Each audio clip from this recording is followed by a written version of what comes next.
আমি আসলে শেষ করতে পারলে খুব ভালো লাগতো। আমি আসলে প্রেশার মোমেন্টে তো ওই সময় প্ল্যানিং করতেছিলাম যে নেক্সট বল কী করতে পারে। ব্যাটিং সবসময় আসলে সালাউদ্দিন স্যার অনেক বেশি কনফিডেন্স রাখে আমার উপরে। উনি প্র্যাকটিসে অনেক বেশি ব্যাটিং করায়, যেটা আমাকেও কনফিডেন্স দেয়। তা তো অবশ্যই, আপনি যদি দেখেন শেষের দিকে ডিউ করাতে বল অনেক ইজিলি ব্যাটে আসতেছিল। তো আমার কাছে মনে হয় আমাদের যদি ব্যাটসম্যান একজন সেট ব্যাটসম্যান থাকতো তাহলে গেম অনেক ইজি হয়ে যেত, কারণ লাস্ট 2 ওভারে 30 রান লাগতো। এটা ব্যাটসম্যান থাকলে অলওয়েজ গেম হাতের মধ্যে থাকে। সো অবশ্যই আমি তার সাথে একমত। আমি আসলে শেষ করতে পারলে খুব ভালো লাগতো। এটা একটা গুড কন্ট্রিবিউশন না আমার জন্য, কারণ আমি পুরো সেট ছিলাম, বল অনেক ভালো ব্যাটে কানেক্ট হচ্ছিল। নাসুম ভাইও আমার ভালো সাপোর্ট দিচ্ছিল, নাসুম ভাইও বাউন্ডারি মারতেছিল। এটা আমার জন্য অনেক বড় একটা প্লাস পয়েন্ট। মনে ছিল না আমি একটা ব্যাটসম্যানকে নিয়ে ব্যাটিং করতেছি। তো আমার কাছে মনে হয় আমি যদি গেমটা শেষ করতে পারতাম, আর একটু ডিপে নিয়ে যাইতে পারতাম একদম শেষ ওভার পর্যন্ত, হয়তো রিশাদও আসতো তখন। তো আক্ষেপ অবশ্যই থাকবে এই গেমের জন্য। বোলিংয়ের লাস্ট ওভার আসলে ইট ওয়াজ এ ব্যাড ডে। আমি মনে করি আর একটু এক্সিকিউশনে পারফেকশন আনতে হবে। এক্সিকিউশন এরর ছিল, আমি এটা নিয়ে কাজ করব। না, আমরা ব্যাটসম্যানদের উইকেটগুলো গেছে কিন্তু পাওয়ার প্লেতে। তারা যদি সেট হয়ে আউট হইতো এটা একটা ডিফারেন্ট সিনারিও ছিল, কিন্তু বেশিরভাগ ব্যাটসম্যান সেট হওয়ার আগে আউট হয়ে গেছে। তবে আমি মনে করি হ্যাঁ, মিডিল অর্ডার ব্যাটসম্যান আর একটু রেসপন্সিবিলিটি নিতে পারতো, যারা গিয়ে আর্লি আউট হয়ে গেছে। তো তারা রেসপন্সিবিলিটি নিলে গেমটা যদি একটু ডিপে নিয়ে যাইতো তাহলে হয়তো ডিফারেন্ট স্টোরি থাকতো। অবশ্যই এই টি-20 খেলাটা এরকম। আপনি দেখেন একদম শেষ পর্যায়ে 2 ওভারে 30 লাগতো, ওই গেম আমরা ক্লোজ করে ফেলছিলাম। আমাদের তাসকিন ভাই, ফিজ ভাই ব্যাটিং করতেছিল, এবং নাসুম ভাইয়ের ছটা যদি হয়ে যাইতো যে ভালো একটা ক্যাচ ধরছে, তাইলে হয়তো একদম ডিফারেন্ট একটা কিছু হইতে পারতো।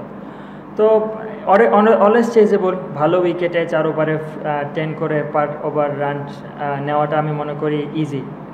এবং এটাই ওয়ার্ল্ড ক্রিকেট অনেক বেশি হয়ে আসতেছে, বিশেষ করে এরকম ভালো উইকেটে যেখানে ডিও আছে, বল অনেক ভালো ব্যাটে আসতেছে। সো এগুলো আসলে রিচেবল। আমরা একদম শুরু থেকেই প্রিপেয়ার ছিলাম, আমাদের একটা কনফিডেন্স ছিল যে না আমরা ভালো করে আসতেছিলাম টি-20-তে। সো আজকে একটা আমরা হেরে গেছি, ইট ওয়াজ এ ব্যাড ডে। নেক্সট 2টা গেমে আমরা কামব্যাক করবো ইনশাল্লাহ।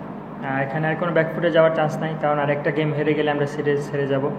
সো এটা ঘরের মাঠে, তো ডেফিনেটলি আমরা চেষ্টা করবো সিরিজ জেতার, যে করি হোক। কারণ আমরা বিদেশে যেহেতু ভালো করে আসছি, এখানে আমরা একটা এক্সট্রা অ্যাডভান্টেজ পাবো অবশ্যই, নিজেদের হোম।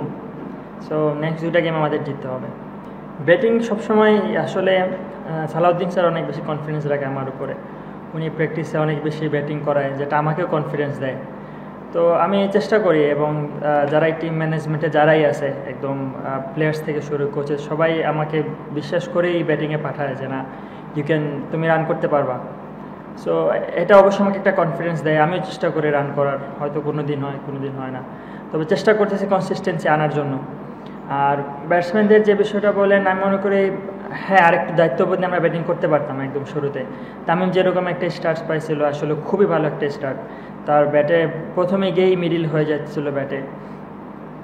আর বাকি ব্যাটসম্যানদের আসলে অনেকেই সেট হওয়ার আগে আউট হয়ে গেছে, তো তাদের বিষয়ে বলার কিছু নেই। বাট মিডিল অর্ডার নিয়ে আমি অবশ্যই কনসার্ন। তারা যদি আরেকটু ডিপ করতো, খেলাটা ডিপ করার অপশন ছিল, কারণ তখন ফিল্ড ওপেন হয়ে গেছিলো। চাইলেই এক এক করে আমরা খেলাটা ডিপে নিয়ে যেতে পারতাম। তো আমি মনে করি আরেকটু রেসপন্সিবল হইতে হবে আমাদের, এখানে আর কোনো অপশন নেই, রেসপন্সিবিলিটি নিয়ে ব্যাটিং করতে হবে। আসলে ব্যাটসম্যানে ভালো এক্সপ্লেন করতে পারবে। আমি এই উত্তরটা আসলে আমার কাছে নাই, টু বি ভেরি অনেস্ট। আপনি যদি দেখেন আমরা এখানে যখন বিপিএল খেলতে আসি তখন 180-200 অনেক সময় চেজেবল, বেশিরভাগ গেমই 160+ হয় এখানে। সো 160 ওয়াজ অবশ্যই চেজেবল ছিল, এবং আমি মনে করি ব্যাটসম্যানদের ভিতরে ওই কনফিডেন্সটা ছিল। কিন্তু আমরা মনে করি আমরা আসলে ব্যাকফুটে চলে গেছি পাওয়ার প্লেতে 4টা উইকেট হারানোর পরে। সো ওইখানে যদি অ্যাটলিস্ট 2টা উইকেটও পড়তো, তারপরেও গেমটা ইজিলি চেস করা যেত। এরকম না যে ডিফিকাল্ট হইতো, কারণ পরের দিকে তো আমি ব্যাটিং করছি। সো ইজিলি চেঞ্জ হতো যদি আমাদের ব্যাটসম্যান কেউ থাকতো এখানে। না, কানে আসছে অবশ্যই, কিন্তু ওই যে বলেন আমি আসলে প্রেশার মোমেন্টে তো ওই সময় প্ল্যানিং করতেছিলাম যে নেক্সট বল কী করতে পারে, ওইটা বেশি অ্যান্টিসিপেশন করার চেষ্টা করতেছিলাম তখন, এবং স্কোরবোর্ডে দেখতেছিলাম যে কীরকম ইকুয়েশন লাগে। আমি আর একটু ডিপে নিয়ে যাইতে পারলে খুব ভালো হতো, কিন্তু আমি একটু তাড়াহুড়া করছিলাম ওই সময়টাতে। আমরা আসলে খুবই সিম্পল প্ল্যান রাখার চেষ্টা করি, এবং এটা নিয়ে আমাদের কথা হয়েছে যে আমরা যেখানেই যাই আমরা আমাদের প্ল্যান এক্সিকিউট করার চেষ্টা করি, এক্সট্রাঅর্ডিনারি কিছু করার চেষ্টা করি না, ম্যাজিক বল করার চেষ্টা করি না। তো এটাই আমাদের বোলিংয়ের প্ল্যান থাকে, যে কারণে হয়তো আমরা কন্টিনিউয়াসলি ভালো করে আসতেছি, আমাদের বলার ডিপার্টমেন্ট ভালো করতেছে।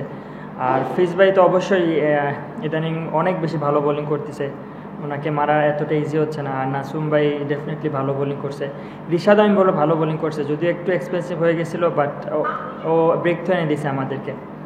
সো তাসকিন ভাইও ভালো বল করছে, ব্যাক টু ব্যাক উইকেট দিছে, যেটা অপোনেন্ট টিমের জন্য অলওয়েজ একটা প্রেশার টি20-তে।